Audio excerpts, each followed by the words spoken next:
తిరగేసుకొని కుక్కలు చేసుకొని మళ్ళీ ఆర తీసుకొని బడి పట్టాలు కట్టుకొని నడువులు పోయేటట్టు చేసినా కూడా మాకు అసలు రేట్ లేకపోతే మేము రైతు ఏం చేయాలండి? మేము రైతులు లేకపోతే మరి మీరంతా బతుకుతారా? మేము చేస్తేనే మీరు బతికేది. చంద్రబాబు తెలియట్లే, మరి తెలవద్దా? పథకాలన్నీ చేస్తున్నానంటే నన్ను చేసపోవాలి చంద్రబాబు గారికి. అడగాలి, ఇక్కడ ఎమ్మెల్యేని అడగాలి, ఇక్కడ తెలుగుదేశం నాయకులను అడగాలి. దగ్గరకు రాని రాయా, దగ్గరకు రానిస్తే మరి అడుగుతాం. మరి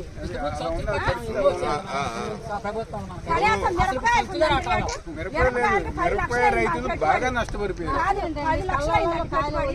ఇదివరకు జగన్ గా ఉన్నప్పుడు 20,000 10,000 కొనటానికి గారు ఎవరు లేదు. ఎక్స్పోర్ట్ అనేది మేమేం తినాలా? కూలోళ్ళకి ఏమి ఇవ్వాలా? బంగారం అంతా బ్యాంకులో పెట్టి కూలోళ్ళకి తీసుకొచ్చి ఇచ్చినాం. మరి అయ్యా బంగారం ఎట్ట తీసుకురావాలి? మేము రైతు లేకపోతే ఇవాళ బతుకుతారండి మీరు?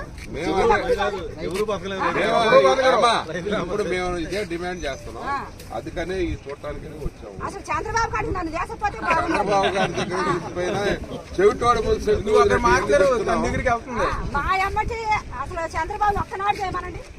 రైతాంగం తనగానే చంద్రబాబు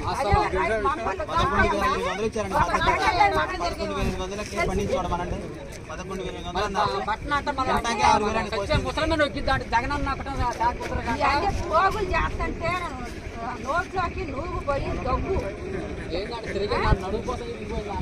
అరిగిపోయింది. నడుపుపోతా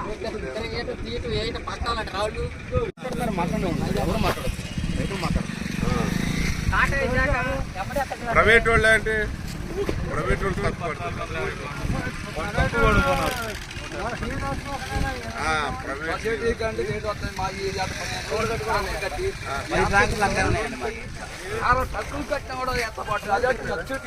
తక్కువ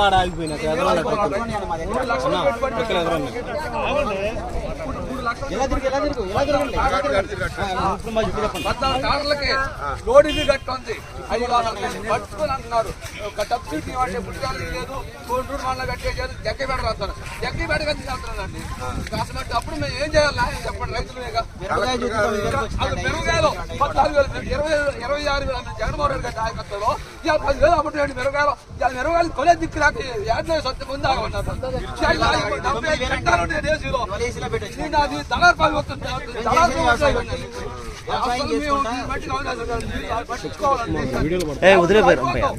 ఏం లేదు, నాశనం అయిపోతుంది.